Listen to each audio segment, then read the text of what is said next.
What is up, Turbos? And we are here with our reactions to WWE Extreme Rules.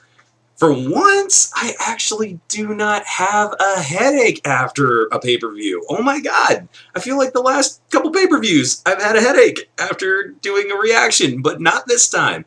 Alright, so this pay-per-view was absolutely awesome. I loved all of it because the matches were top quality. Even if some of the finishes I didn't like, the matches more than made up for it. It just wasn't an array of stupid.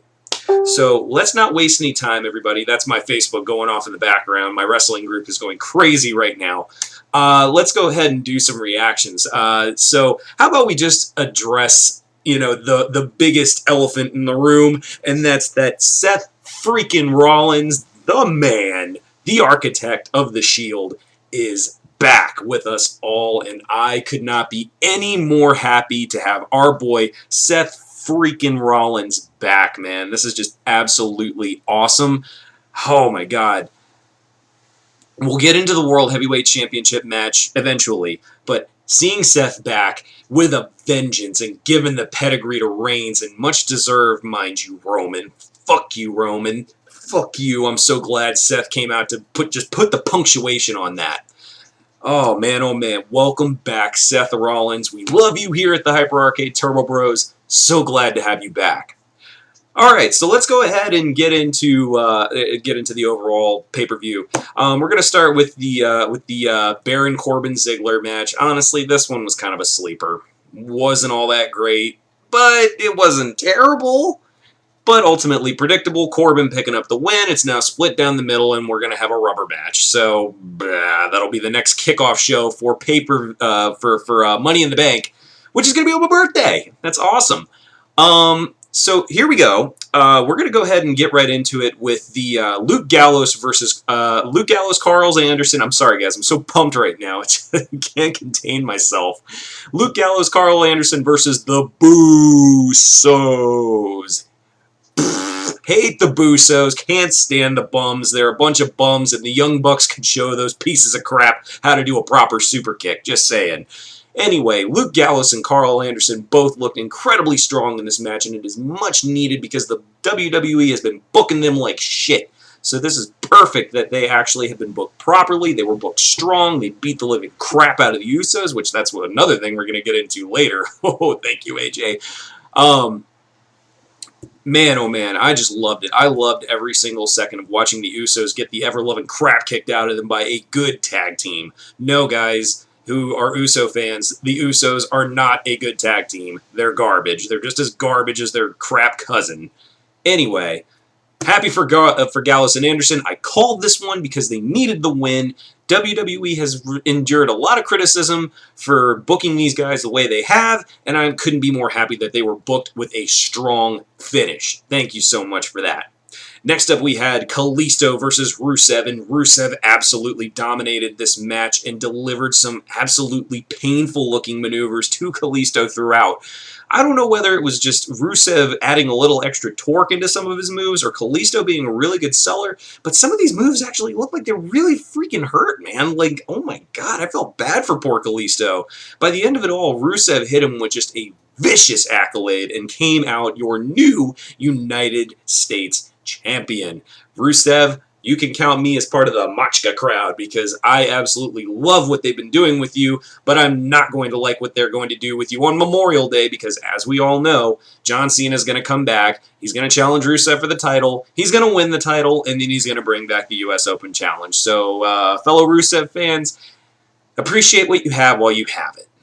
He's not going to get it. Kalisto's probably going to challenge him to a rematch tomorrow, and then he's going to beat Kalisto, and then that's going to just knock that out just so John Cena can come in and get the U.S. Championship. That's what's going to happen. Sorry, guys. So next up, we had the New Day versus the Vaudevillains. And this match was actually, it was a little short, but still awesome. Really love the opening segment for the New Day. That actually was a big step up over the time travel segment, which was not all that good, I'm afraid. That opening segment when Big E said, "We're in the Garden State, we're about to put two hoes in the ground," I lost it. Loved it. Class stuff, guys. I'm really happy to see that that's back, that you guys made up for the rather weak promo last week. This was definitely a little more like, hey, we still got our, bootios in us. So, good match overall. My heart about stopped when the Vaudevillains hit that wicked whirling dervish.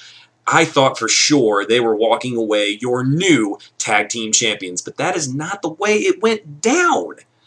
The New Day, Xavier Woods, with that strong knee, gets the pin for the win. Good job, Xavier.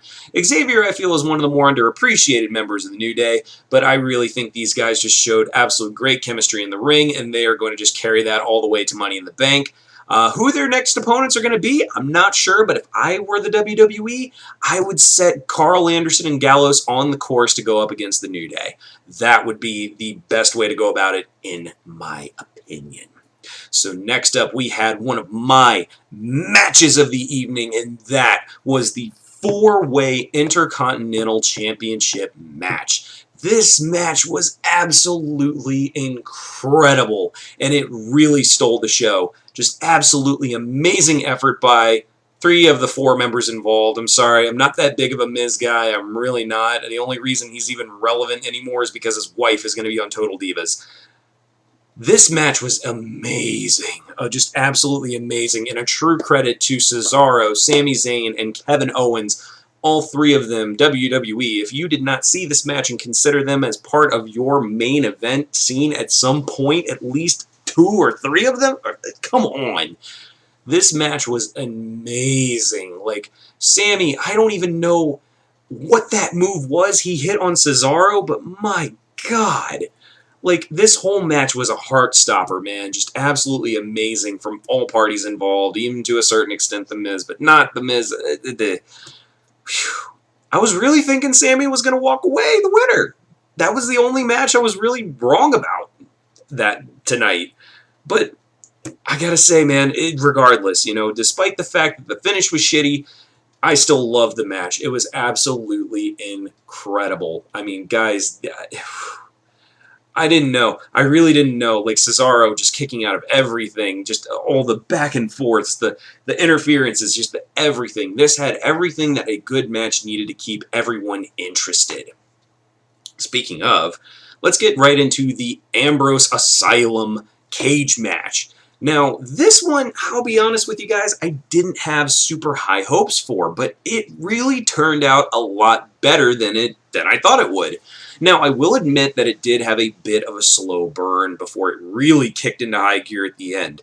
It really did start off a little slow as far as steel cage matches are concerned. I mean, let's face it, we'll go right into it. Ambrose, that's kind of how his matches go. They start a little slow, and then they really kick into high gear near the end.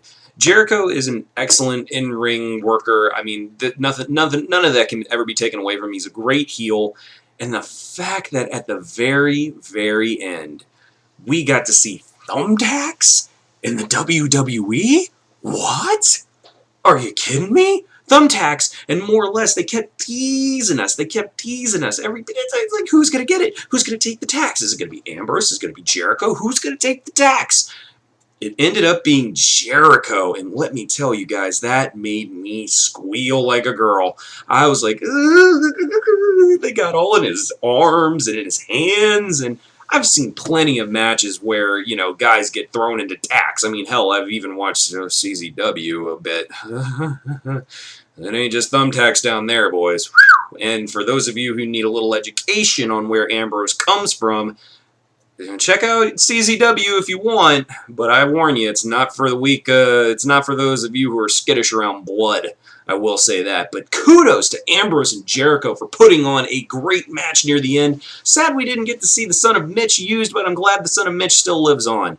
But you know what? This match really was a lot better than I thought it was going to be. And the We Want Rollins chants, well, we got him, everybody.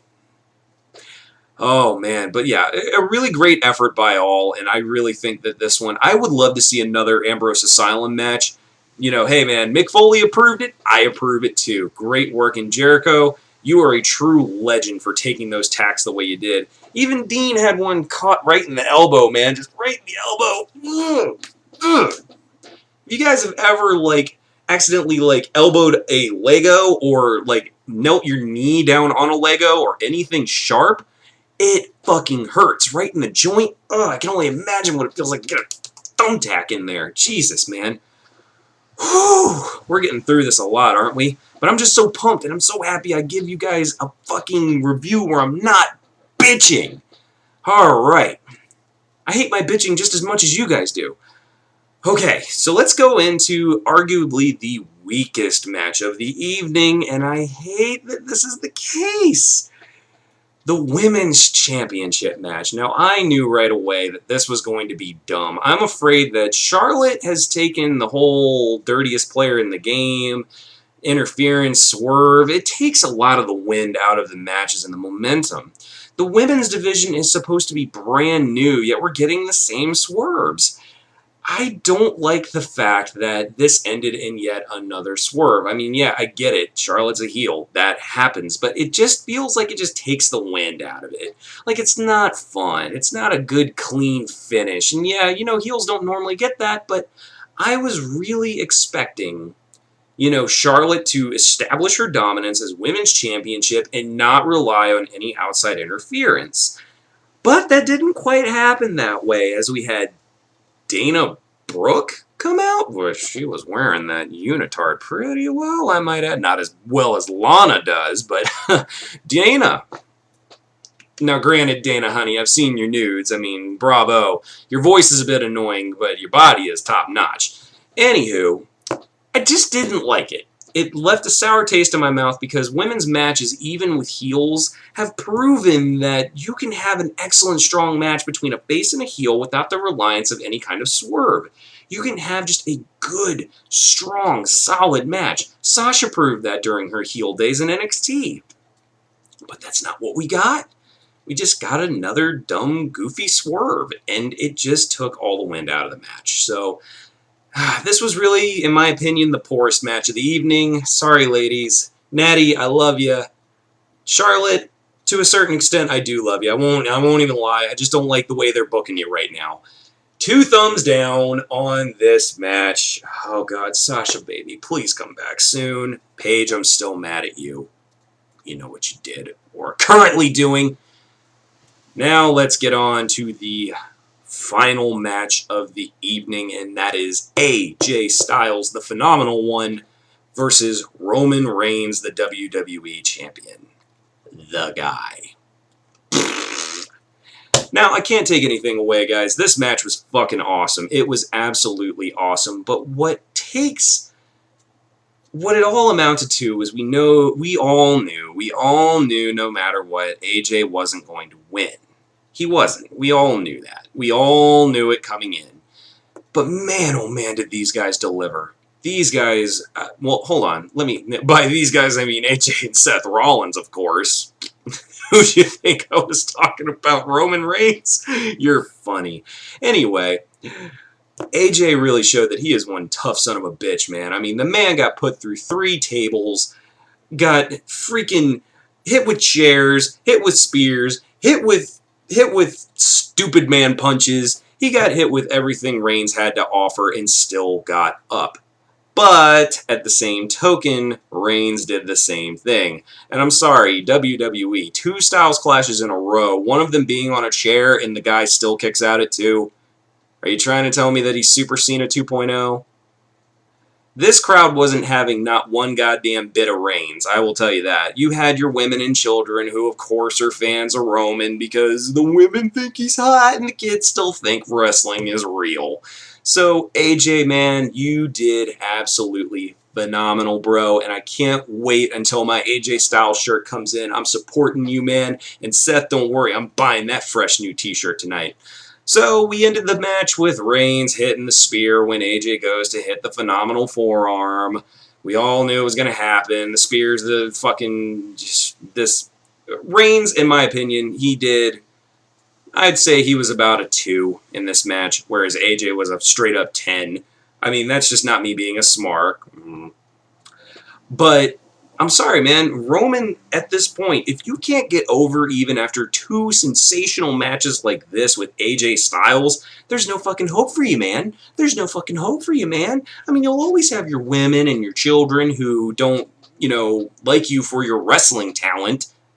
They're just blinded by kids thinking wrestling's still real, and women just think you're hot. That's about it. That's all you got going for you, man. Other than that, you're a fucking lunkhead piece of garbage.